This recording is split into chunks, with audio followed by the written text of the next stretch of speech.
सीधा रुख करेंगे दुर्ग का, तो दुर्ग से हमारे संवाददाता सुबोध तिवारी हमारे साथ जुड़ चुके हैं। सुबोध, आज ईडी की छापेमार कार्रवाई की बात सामने आ रही है। तड़के सुबह ईडी ने सट्टा बेटिंग ऐप के गुर्गों के घर में दबिश दी है। इसको लेकर क्या कुछ जानकारी निकलकर सामने आ रही है? जी गरमाई हुई है, राजनीतिक गतिविधियां लगातार जारी हैं।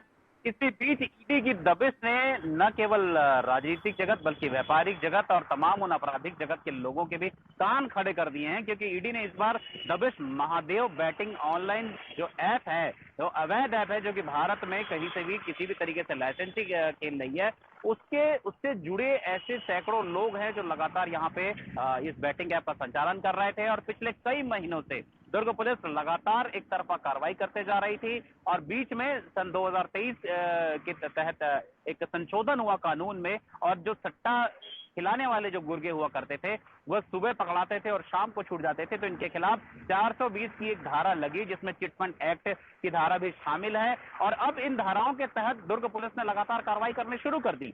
इस बीच ईडी की एंट्री होती है और वह दुर्ग पुलिस से सारी जानकारी और सारे कागजात, सारी कार्रवाइयों की जानकारी मालूमात करके वापस चली जाती है। और आज ये बात होती है कि सुबह सुबह ठीक 5:30 बजे ईडी की दबिश होती है भिलाई नगर विधानसभा क्षेत्र में, और 6 से 7 ऐसे निवास है जहां पर ईडी की टीम पहुंची है सीआरपीएफ की टुकड़ी के साथ, जिसमें सन्नी सतनाम का नाम प्रमुख रूप से लिया जाता है। सौरभ चंद्राकर जो कि सरगना है महादेव बैटिंग ऐप का, उसके चाचा दिलीप चंद्राकर हैं, उसके घर में ईडी पहुंची हुई है। इसी तरीके से बच्चा खान है जो कि मोहम्मद सद्दाम सिद्दीकी उनका नाम है, वह फरीदनगर में रहते हैं, उनके घर भी ईडी पहुंची है, वो प्रॉपर्टी डीलर भी हैं। तो ऐसे 6 से 7 घरों पर ईडी की टीम पहुंची है और लगातार कार्रवाई जारी है। और इस बीच ये जानकारी आ रही है कि ईडी की टीम महादेव बैटिंग ऐप के जो सरगना है, जो अरब कंट्रीज में रहकर इसका संचालन करते हैं और उनके गुर्गे जो इस छत्तीसगढ़ में उनका पूरा सहयोग करते हैं इस पैसे की लॉन्ड्रिंग को लेकर, तो उसे लेकर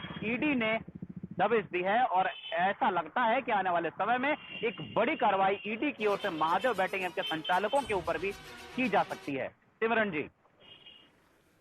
जी सुबोध, महादेव बेटिंग ऐप को लेकर पुलिस सरकार लगातार बातें बता रही थी और पुलिस भी कार्रवाई कर रही थी। इस बीच में ईडी का छापा पड़ गया अचानक से, तो ये जिनके घर में पड़ा है उनके लिए सरकार का क्या राय बन रहा है?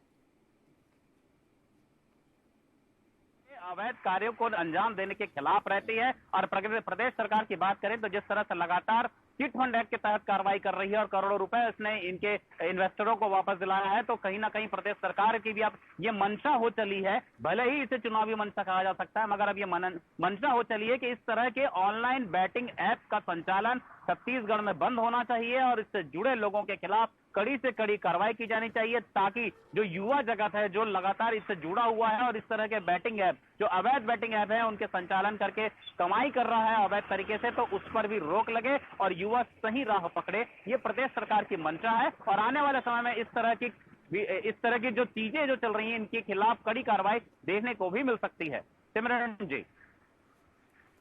जी सुबोध, तमाम जानकारी